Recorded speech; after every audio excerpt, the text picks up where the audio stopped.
Good morning, Philippines! Good morning mga kabombo! Asin ngunyan, kita na naman nagmag-iiribahan sa tuyang segment na Health and Beauty Tips.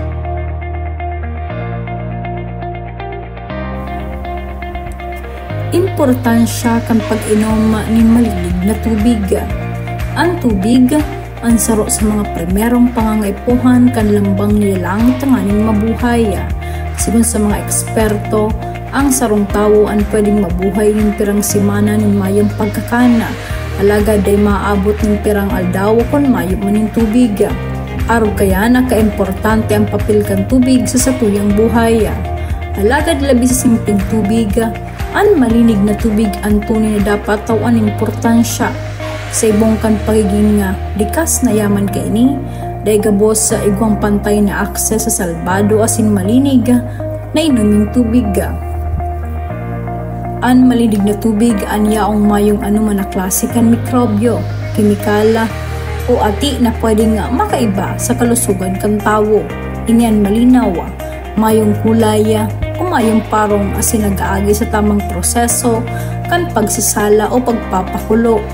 Kadakol lang mga tawo, kurog na sa mga liblib na lugar ang naglalaom sa balon, salog, poso o bukala kumo pinagkukuanan ng tubig.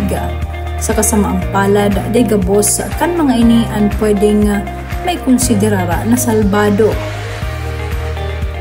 Elot sa gabos, ang malinig na tubig ang importante sa pagmamantinera kan sa tuyang kalusugan sa tuyang saluda.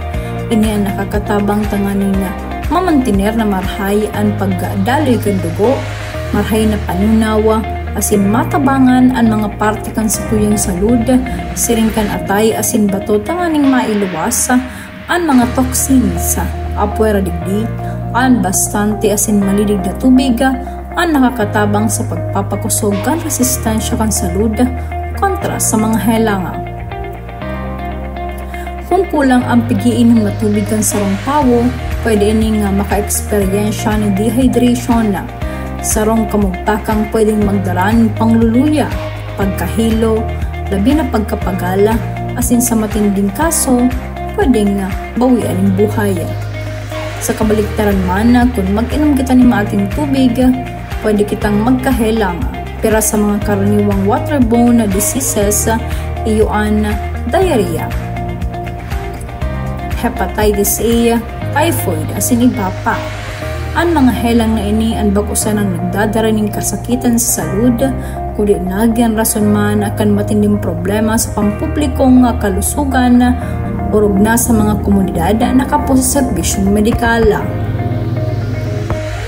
Sa Pilipinas, saro sa mga huma na pigkakahampang kang kadakol na komunidad, iyon kakulangan sa malinig na tubig.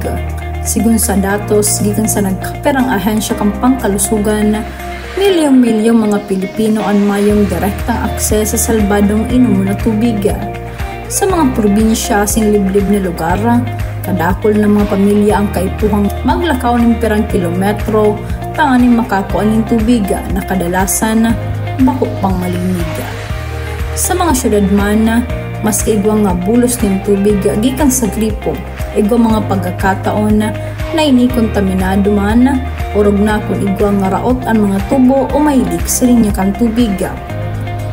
De bastante na iasa na sa gobyerno ang mga problemang mapadapit sa tubig.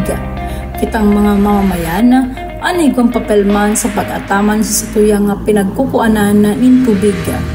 Ang simpleng daipag-apo ng basura sa kanal o sa mga salog, paggamit ng tamang pasilidad sa palikuran, asin pag-ataman kan sa tuyang kapalibutan, ang dakulang tabang natanganing mamantinera ang kalinigan kan sa tuyang mga pinagkukuan ng tubig.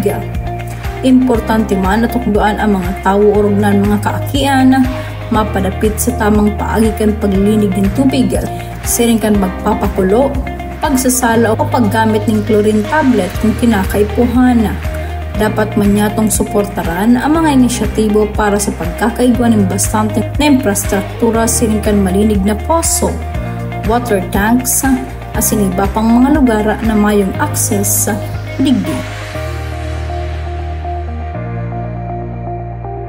Sa pangkabilugan, Ang pag-inom ng malinig na tubig ang bakusan ng sarong simpleng gibuhon na aral daw, kundi sarong importanteng lakdang pasiring sa pag-abot kan marhay na salud asin marhay na pumumuhay.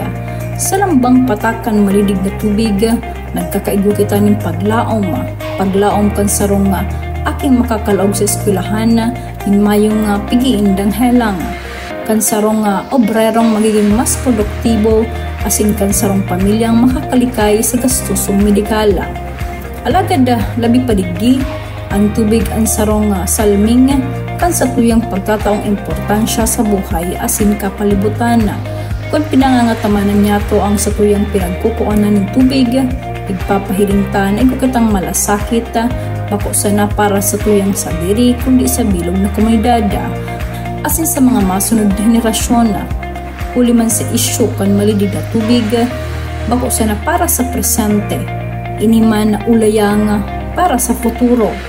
Kaya angat sa lambang saro sa tuyaan ang maging responsable, maging mapanuri sa pigiinom, maging maingat sa kapalibutan, asin maging mapagmalasakit sa kapwa.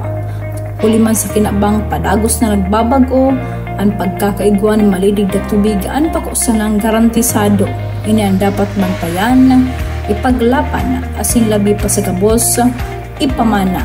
Huli man ta sa huri, pwedeng simpleng tubig sa naini sa paghilingkan kadaklan, lagad ini nagsisirbay nga buhay sa buhay niya to.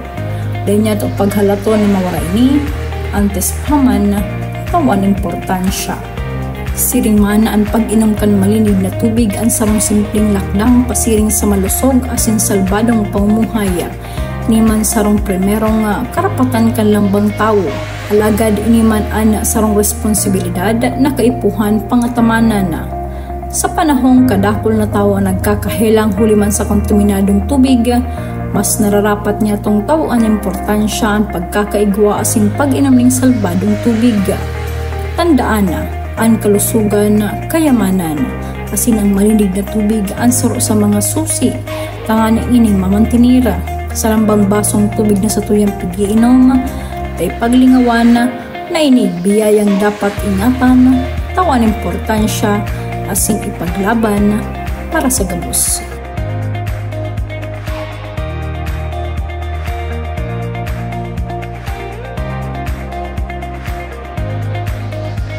Siniyan sa tuyang health and beauty tips, lugod nagkaigwa ka mo ng mga kaalaman tungkol sa tuyang segment. Ini si Bombo Angelica Basquinia para sa Bombo Radio Philippines, the #1 and most trusted source of news and information, basta radyo. Bombo!